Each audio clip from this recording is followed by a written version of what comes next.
नमस्कार दोस्तों, EP online study YouTube channel पर मैं नरेश यादव आपका हार्दिक स्वागत करता हूं। दोस्तों, हम मैथ में नंबर सिस्टम की चर्चा विस्तृत रूप से कर चुके हैं। आज हमारा अगला टॉपिक होगा टॉपिक दूसरा, जो होगा भिन्न, फ्रैक्शन, भिन्न। जैसा कि मैंने पहले भी बताया था आपको, जिस भी टॉपिक के बारे में पढ़ रहे हैं उसकी परिभाषा, उसके बारे में हमें पता होना चाहिए। तो यहाँ हम भिन्न के बारे में पढ़ रहे हैं, तो भिन्न की परिभाषा, भिन्न कहते किसे, होती क्या है भिन्न, इसके बारे में अपने को पूरा पता होना चाहिए। भिन्न देखिए, भिन्न यह है कि किसी चीज का भाग, किसी चीज का भाग जिसे हम अंश बटा हर के रूप में, किसी चीज का भाग जिसे अंश बटा हर के रूप में लिखा जा सके, हर के रूप में लिखा जा सके, क्या कहलाती है, भिन्न कहलाती है। अर्थात p बटा q के रूप में लिखा जा सके, क्या कहलाती है, भिन्न कहलाती है। यहां भी वही कंडीशन है परिमेय संख्याओं की तरह कि q is not equal to 0, q का मान 0 नहीं होना चाहिए।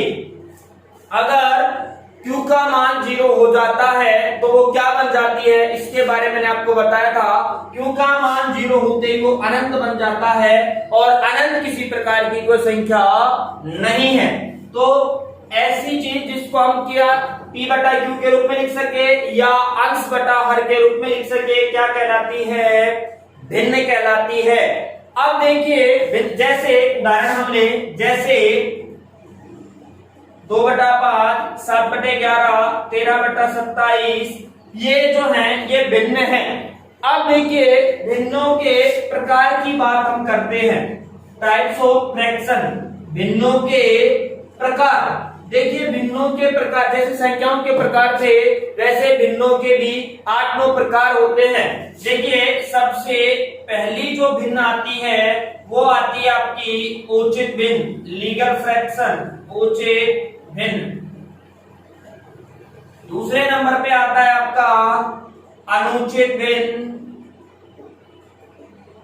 तीसरे नंबर पे जो भिन्न आती है आपकी वो आती है प्रायिक भिन्न। चौथे नंबर पे जो आपकी आती है वो आती है अप्रायिक भिन्न। पांचवें नंबर पे जो आपकी भिन्न आती है वो आती है यौगिक भिन्न। छठे नंबर पे जो आती है आपकी वो आती है निरंतर भिन्न। सातवें नंबर पे आपकी आती है जटिल भिन्न। आठवें नंबर पे आपकी आती है मिश्रित भिन्न, मिश्रित भिन्न। और 9 नंबर पे यानी अंतिम नंबर पे आती है आपकी दशमलव भिन्न, दशमलव भिन्न। अब देखिए, भिन्नों के प्रकार में सबसे पहले हमारी भिन्न थी उचित भिन्न, उसके बाद थी अनुचित भिन्न, उसके बाद थी प्रायिक, उसके बाद अप्रायिक, उसके बाद यौगिक, उसके बाद निरंतर, उसके बाद जटिल, उसके बाद मिश्रित और उसके बाद दशमलव भिन्न। उचित, अब यहां से इनके बारे में पढ़ेंगे कि ये उचित भिन्न क्या है, अनुचित भिन्न क्या है, प्रायिक क्या है, अप्रायिक क्या है। देखिए, सवाल परिभाषा कभी भी आपसे परीक्षा में नहीं पूछेगा, लेकिन सवाल दे देता है ऐसे, एक क्वेश्चन से इसको समझते हैं। क्वेश्चन दे दिया कि निम्न में से कौन सी एक उचित भिन्न है, उचित भिन्न है। तो यहां से देखिए ऑप्शन दिया मैंने 13/11, ऑप्शन बी दिया 27/25, ऑप्शन सी दिया 11/13 और ऑप्शन डी दिया नन, इनमें से कोई नहीं। तो देखिए, सवाल ने क्या पूछा था कि निम्न में से कौन सी एक उचित भिन्न है, लीगल फ्रैक्शन है, उचित भिन्न है। तो जब इनकी परिभाषा आपको पता होगा तो आप बता सकते हैं कि कौन सी जो भिन्न होगी वो उचित भिन्न होगी। देखिए दोस्तों, यहाँ 13/11, 13 क्या है दोस्तों, अंश है और 11 क्या है, हर है। यानी ये अंश बटा हर के रूप में लिखी गई है। यहाँ 27 अंश और 25 हर, यहाँ 11 अंश और 13 हर। अब देखिए यहाँ अंश और हर के रूप में सभी लिखी गई हैं, लेकिन इनमें से उचित भिन्न है वो कौन सी होगी। यहाँ देखिए जो 13 है ये ज्यादा है और 11 है जो क्या है, कम है। तो यहाँ देखिए क्या होगा, तो यहाँ देखिए कि जो अंश है वो आपका ज्यादा है और हर क्या है, कम है। तो यहाँ अंश बटा और हर छोटा, यहाँ भी अंश बटा और हर है छोटा। 13 बटा है किससे, 11 से, यहाँ 27 बटा है किससे, 25 से। जबकि यहाँ जो अंश है ये छोटा है और हर क्या है, बड़ा, उल्टी स्थिति है। तो यही क्या होगी, आपकी उचित भिन्न होगी। तो उचित भिन्न की परिभाषा क्या निकल के आई सामने, उचित भिन्न की परिभाषा निकल के आई कि ऐसी भिन्न जिसमें अंश छोटा हो और हर अंश छोटा हो और हर बड़ा हो, क्या कहलाता है, उचित भिन्न कहलाती है। ऐसी भिन्न जिसका अंश छोटा और हर बड़ा क्या कहलाता है, उचित भिन्न कहलाती है। जैसे 2/5, 3/7, 4/11, 27/21, 31, ये सारे के सारे जो उदाहरण मैंने लिखे ये उचित भिन्न के हैं। उचित भिन्न में क्या होगा, यहाँ लिख देता हूं, उचित भिन्न में अंश जो है वो छोटा होगा और हर जो है वो क्या होगा, बड़ा। तो वो भिन्न क्या कहलाती है, वो भिन्न कहलाती है आपकी उचित भिन्न कहलाती है। अब देखिए दोस्तों, यहाँ ये जो साइन है ये बड़े को दिखाता है। जिस तरफ इसका मुंह खुलता है वो चीज बड़ी और जिस तरफ बंद होता है वो चीज क्या होती है, छोटी। ऐसे ही अनुचित भिन्न की अगर बात करें तो अनुचित भिन्न किसे कहेंगे, वे भिन्न जिसमें अंश जो है वो बड़ा हो और हर क्या हो, छोटा हो, क्या कहलाती है, अनुचित भिन्न कहलाती है। इसमें जस्ट इसका उल्टा होता है, अंश बड़ा होगा और हर क्या होगा, छोटा होगा। जैसे इसके उदाहरण लेते हैं, जैसे 13/11, 27/21, 45/35, 38/34, ये सारे के सारे उदाहरण जो मैंने लिखे ये अनुचित भिन्न के लिखे। अब देखिए अनुचित भिन्न जो है वो एक तरीके से भिन्नों में ही काउंट है। जैसे प्रश्न ये आ जाता है कई बार कि निम्न में से कौन सी भिन्न नहीं है, उसमें से 3 उदाहरण होंगे उचित के और एक उदाहरण होगा ये। अगर ये है तो ये नहीं है, क्योंकि इसमें एक भिन्न और छुपी हुई है। और वो कौन सी छुपी हुई है, वो मिश्रित भिन्न छुपी हुई है। हम इसकी चर्चा बाद में करेंगे। उसके बाद दोस्तों आता है आपका प्रायिक भिन्न। प्रायिक भिन्न किसे कहेंगे, ऐसी भिन्न जिनके हर का मान समान हो, क्या कहलाती है, प्रायिक भिन्न कहलाती है। हर का मान समान हो, जैसे क्या होगा, यहाँ हर सभी के बराबर होंगे। जैसे यहाँ लिख दिया मैंने 11/13, 17/13, 21/13, 15/13, 28/13। तो यहाँ क्या देखा आपने, प्रायिक भिन्न में सभी के हर समान हैं और अंश अलग अलग हैं। तो ये जो भिन्न कहलाएगी आपकी, ये कौन सी कहलाएगी दोस्तों, प्रायिक भिन्न कहलाएगी। ऐसी भिन्न जिसके हर समान हो क्या कहलाती है, प्रायिक भिन्न कहलाती है, जबकि अंश कुछ भी हो सकता है। उसके बाद दोस्तों बात करें अप्रायिक भिन्न की। अप्रायिक भिन्न किसे कहेंगे, ऐसी भिन्न जिसमें ना अंश समान हो ना हर समान हो, यानी वो उचित भी हो सकती है, अनुचित भी हो सकती है, प्रायिक भी हो सकती है, कुछ भी। यानी जैसे 31/35, 38/34,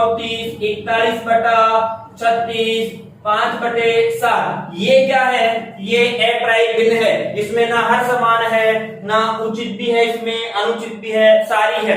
उसके बाद दोस्तों बात आता है यौगिक भिन्न। यौगिक भिन्न क्या होता है, यौगिक का मतलब होता है का जिसके बीच में आ गए।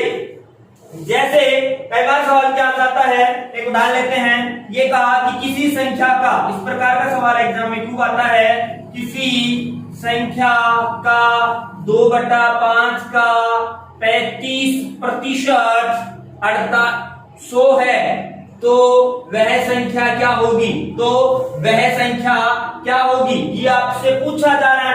तो इस प्रकार के प्रश्नों को हम हल करेंगे, लेकिन ये जो बीच में लिखा हुआ आ गया का, ये जो का आ गया, यही क्या है, यही यौगिक भिन्न है। अर्थात हम ये कह सकते हैं कि किसी भिन्न की भिन्न या किसी भिन्न का भिन्न क्या कहलाता है, यौगिक भिन्न कहलाता है। जैसे 2/5 का, 4/7 का, 13/17 का, 41/45। तो ये जो बीच में का शब्द आ रहा है, यही क्या है, आपका यौगिक भिन्न है। और इस का के स्थान पे क्या लगाते हैं दोस्तों, गुणा का साइन लगाते हैं, गुणा होता है इस का के स्थान पे। तो 2/5 का, 4/7 का, 13/17 का, 41/45, इसी प्रकार से चलता रहेगा। तो यही क्या है, आपका यौगिक भिन्न है। उसके बाद बात करें निरंतर भिन्न। निरंतर भिन्न क्या होता है दोस्तों, निरंतर भिन्न होती है आपकी कि ऐसी भिन्न जिसके अंश या हर में कोई अतिरिक्त भिन्न हो, निरंतर भिन्न कहलाती है। जैसे देखिए, इसके उदाहरण लेते हैं हम निरंतर भिन्न के। निरंतर भिन्न किसे कहेंगे, ऐसी भिन्न जिसके अंश या हर में कोई अतिरिक्त भिन्न हो, क्या कहलाता है दोस्तों, निरंतर भिन्न कहलाता है। जैसे इसके उदाहरण की बात करें, 4 + 2/3 + 1/5 + 4/5 + 1/2, ये ऐसे ही लगातार चलती रहती है दोस्तों। इसे कंटिन्यूअस फ्रैक्शन भी बोलते हैं, निरंतर भिन्न भी बोलते हैं। तो यहां से सवाल आता है, ऐसा ही आपको मान दे देता है कि ये दे दिया आपको और इसका मान क्या होगा, ऐसा आपसे पूछ लिया जाता है। तो निरंतर भिन्न किसे कहेंगे कि ऐसी भिन्न जिसके अंश या हर में कोई अतिरिक्त भिन्न हो, क्या कहलाती है, निरंतर भिन्न कहलाती है। जैसे 4 + 2/3 + 1/5 + 4/5 + 1/2, ये इसी प्रकार लगातार चलती रहती है। अब इसको हम हल कैसे करते हैं, वो हल करना भी मैं आपको सिखाऊंगा। अब देखिए, इसको हल करने से पहले छोटी भिन्नों को जोड़ना या घटाना सिखाऊंगा। तो इससे पहले हम इसको कंप्लीट कर लेते हैं, उसके बाद यहाँ से सवाल कैसे आते हैं और परीक्षा में किस तरीके से इसके आंसर पूछे जाते हैं, कैसे सवाल पूछे जाते हैं, उसको मैं हल करना आपको बताऊंगा। अब देखिए, आगे हम बात करें जटिल भिन्न की। ये थी 6 नंबर की आपकी निरंतर भिन्न।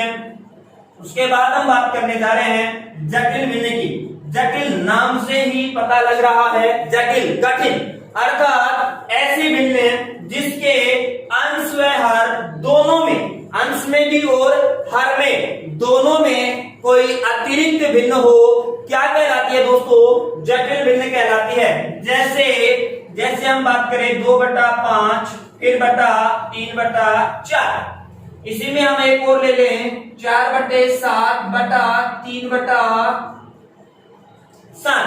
तो ये जो भिन्न मैंने आपके सामने लिख दी, ये कौन सी लिख दी, जटिल भिन्न लिख दी। तो इसको भी आपको हल करना आना चाहिए कि इसको हम हल कैसे करते हैं। यानी यहाँ अंश और हर में एक अतिरिक्त भिन्न और आ गई, तो यही भिन्न क्या कहलाएगी दोस्तों, जटिल भिन्न कहलाएगी। अब देखिए, यहाँ इस भिन्न को हल करेंगे तो इसमें क्या होगा, जैसे एक उदाहरण और इसके अलावा लिया कि 3/7/4। अब ये देखिए, ये तो मैन इसका स्लैश है, मैन बटा है, और ये 3/7। इसमें कितने भाग होंगे आपके, 4। ये वाला आपका होगा पहले नंबर का, ये होगा आपका दूसरे नंबर का, ये होगा आपका तीसरे नंबर का, और एक और होना चाहिए जो होगा आपका चौथा नंबर का। यहाँ कुछ नहीं है, इसलिए मैंने क्या मान लिया, 1। मैंने पहले भी बताया था आपको, आज फिर बता रहा हूं कि किसी भी संख्या को यदि आप 1 से गुणा करते हो या आप 1 से भाग करते हो, तो उसके संख्यात्मक मान पे कोई प्रभाव नहीं पड़ता। क्या कब नहीं पड़ता? कि जब आप किसी संख्या को 1 से गुणा करो या उसी संख्या को 1 से भाग करो तो उसके संख्यात्मक मान पर किसी प्रकार का कोई प्रभाव नहीं पड़ता। जो संख्यात्मक मान है वो वैसा का वैसा ही रहेगा। अब देखिए इनका इसको सही ऐसे नहीं लिखेंगे, इसको सही कैसे करेंगे कि यहाँ पहले का संबंध होता है चौथे से, यानी फर्स्ट इंटू 4 होता है, बटा दूसरे का संबंध होता है तीसरे से, यानी सेकंड इंटू थर्ड होता है। ये चीज ध्यान रखना दोस्तों, वरना तो ये सवाल गलत हो जाएगा। हम भूल जाते हैं किसको किससे और किसको किससे। तो यहाँ ध्यान रखिए, पहले का संबंध लास्ट यानी चौथे से और दूसरे का संबंध तीसरे से होता है। अर्थात अब इसको मैं सोल्व करके लिखूंगा, इसको हल करके लिखूंगा तो क्या लिखूंगा? 3 को गुणा करेंगे 1 से अर्थात 3 एकम 3, उसके बाद 7 को गुणा करेंगे 4 से अर्थात 7 चौक 28। तो ये बन गया। इसको जब आप हल करोगे तो ये बन गया। अब ऐसे ही अगर सवाल आ जाए, यही सवाल है, इसको हम हल करते हैं, इसका मान क्या होगा? सवाल क्या था? सवाल ये है 2/5 और 3/4 प्लस 4/7 बटा 3/7 को हल करने पर क्या आएगा? तो सबसे पहले तो इसको हल करिए। इसको हल करोगे तो यहाँ ये फर्स्ट नंबर, ये सेकंड, ये थर्ड और ये फोर्थ। तो यहाँ 2 को आप 4 से गुणा करोगे तो ये क्या आ जाएगा दोस्तों? 4 दूनी 8। उसके बाद इसको इससे गुणा करोगे तो ये क्या आ जाएगा? 5 तिया 15, यानी पहले का और आखिरी का गुणा अंश बन जाएगा और दूसरे का और तीसरे का गुणा हर बन जाएगा नई भिन्न में। उसके बाद बीच में प्लस का साइन है तो आप प्लस का ही लगाएंगे, माइनस का होगा तो माइनस का। उसके बाद देखिए यहाँ क्या हो जाएगा? वही प्रक्रम, पहले का आखिरी से और दूसरे का तीसरे से। तो यहाँ देखिए 7 चौक 28 बटा 7 तिया 21। अब ये जो है ये बन गई। अब इनको क्या करेंगे? हम जोड़ेंगे। और भिन्नों का जोड़ हम कैसे करते हैं? भिन्नों का जोड़ हम करते हैं दोस्तों हर का लघुत्तम लेकर, हर का एलसीएम लेके हम इसको हल करते हैं। तो एलसीएम लेना अभी मैंने आपको पढ़ाया नहीं, अगला जो टॉपिक होगा वो हमारा एचसीएफ और एलसीएम ही होगा। तो यहाँ देखिए इसको मैं बता देता हूँ, सिंपल तरीका बताते एक बार, उसके बाद जल्दी कैसे करेंगे उस पे भी हम चर्चा करेंगे जब मैं आपको एचसीएफ और एलसीएम पढ़ाऊंगा। तो यहाँ देखिए 15 और 21 का मुझे लेना है दोस्तों एलसीएम यानी लघुत्तम। लघुत्तम की पूरी फॉर्म, ये सारी चीज हम चर्चा करेंगे नेक्स्ट टॉपिक में। तो यहाँ देखिए लघुत्तम निकालते वक्त क्या करते हैं? छोटे से छोटे पहाड़े का भाग लगाते हैं, चाहे एक संख्या में जाए चाहे दोनों में जाए। यहाँ 2 का किसी में जा नहीं रहा, 3 का देंगे तो 3 पंजा 15 होता है और 3 सातु 21। कॉमन पहाड़े का किसी का भी भाग अब नहीं जा रहा, अर्थात एक बार जाएगा 3 का और एक बार जाएगा 7 का।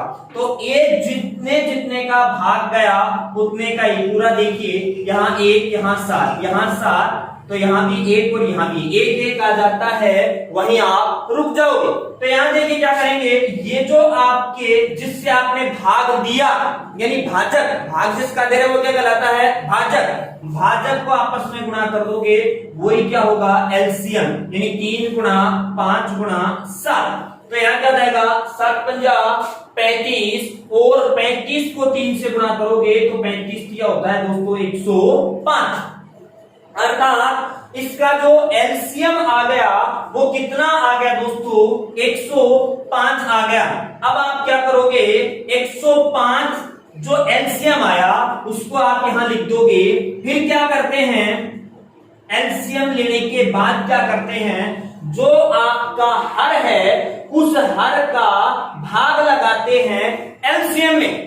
हर का भाग एलसीएम में लगाने के बाद जो आपका भागफल आता है उसको गुणा करते हैं अंश से। यानी मैं आपको बिल्कुल ही बेसिक से पढ़ा रहा हूं, एक छोटी से छोटी चीज मैं आपको सिखा रहा हूं। फिर भी अगर कोई बात समझ में नहीं आए तो आप कमेंट के माध्यम से मेरे से पूछ सकते हैं।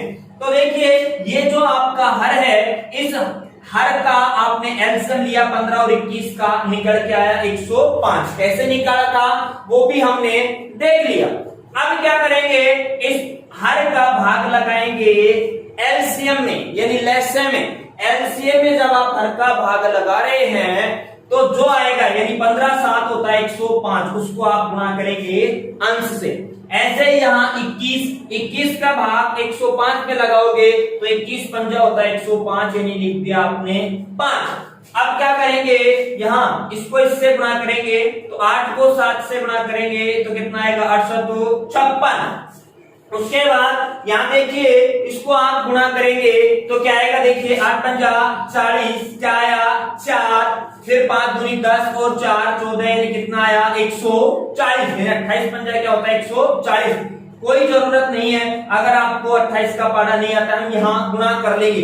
देखिए कोई भी एग्जाम, अपने को कोई भी कंपटीशन एग्जाम फाइट करने के लिए 20 तक या लास्ट 25 तक तो आपको पहाड़े याद होनी चाहिए। 20 तक भी हैं तो चलेगा, क्योंकि ऐसा नहीं अपने को 40 तक 100 तक कोई जरूरत नहीं है। उसके बाद आपको 25 से 30 तक वर्ग आपको याद होना चाहिए, वर्ग, और 10 तक घन भी आपको याद। तो वर्ग और घन में आपको टॉपिक पढ़ाऊंगा, जब आपको इनके बारे में बताऊंगा, सिखाऊंगा कैसे निकालते हैं, कैसे याद करते हैं, वो सारी चीजें हम डिस्कस करेंगे।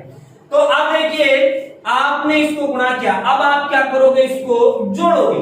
सिंपल काम, जोड़ोगे 140 में पहले 50 जोड़िए, 56 मत जोड़िए, जल्दी जोड़ने के लिए आप टुकड़ों में जोड़िए।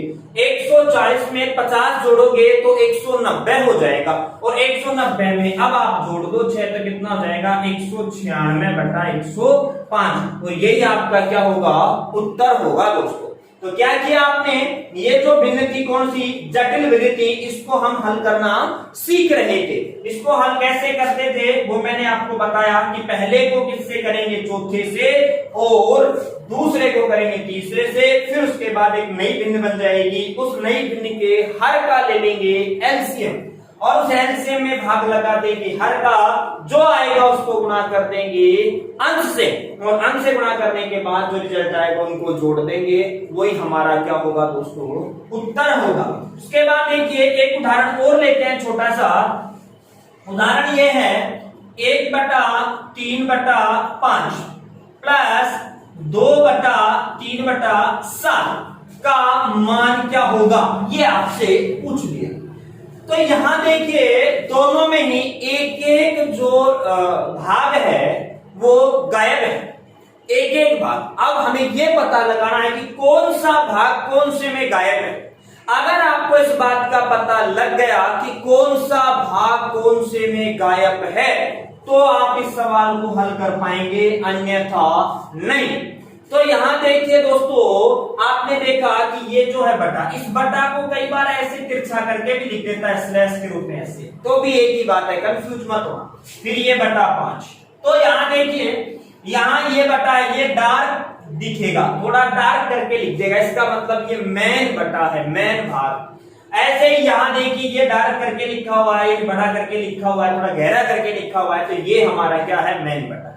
तो यहां देखिए यहां जो पहले नंबर का है वो भी पता है आपको, दूसरे नंबर का पता है, तीसरे नंबर का पता है, लेकिन गायब है चौथे नंबर का। चौथे नंबर का अपने पास नहीं है, तो जो नहीं है उसके स्थान पे क्या मान लोगे, एक ही क्यों मानते हैं उसके बारे में मैंने आपको बताया कि एक को किसी भी संख्या से गुणा करे या एक को किसी भी संख्या में भाग, एक का किसी भी संख्या में भाग दे तो उसके संख्यात्मक मान पर किसी प्रकार का कोई प्रभाव नहीं पड़ता।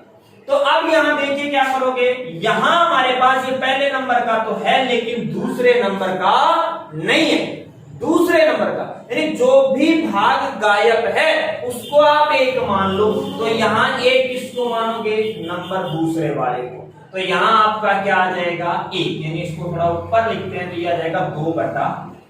अब देखो इस सवाल को, आपको जो सारे भाग चाहिए थे वो मिल गए क्या, जी हाँ मिल गए। तो आप क्या करोगे, इसको इससे नहीं, एक को एक से गुणा करोगे, एक एक काम 1, यानी ये कितना हो जाएगा आपका 5 तिया 15, प्लस इसको इससे गुणा करोगे 7 दूनी 14, और यहाँ क्या हो जाएगा 3, वही काम एलसीएम लोगे, एलसीएम लोगे तो क्या आएगा 15 आ जाएगा, 15 यहां लिख दिया। अब एलसीएम में हर का भाग यानी 15 में 15 का भाग लगाए, कितनी बार गया एक बार, और एक को एक से गुणा करेंगे तो एक। इसमें 3 में 15 का भाग लगाया, कितना आया 5, और 5 को आप 14 से गुणा करोगे तो 14 पंजा 70 यानी कितना आ गया आपका 71/15। और ये 71/15 है, यही आपका क्या होगा उत्तर। अब देखिए कई बार क्या होता है कि उत्तर आपको ऑप्शन में ये 71/15 नहीं मिलेगा, तो 71/15 नहीं मिल रहा है, कुछ और मिल रहा है तो क्या करोगे इसमें भाग लगा दोगे। इसमें जब आप भाग लगाओगे, नहीं सिर्फ मैंने बता दो, इसमें भाग लगाओगे तो यहाँ क्या हो जाएगा 71 में भाग लगाया तो 15 चौका 60 और 15 5 75, 75 ज्यादा है इसलिए 15 चौका 60। ठीक है, 71 में से 60 गए, कितने बचे 11/15, अर्थात ये भी आपको ऑप्शन में मिल सकता है। तो आंसर आ जाएगा 4 सही 11/15। यहां तक की बात समझ में आ गई होगी, बाकी की बात करेंगे दोस्तों अगली क्लास में। धन्यवाद दोस्तों।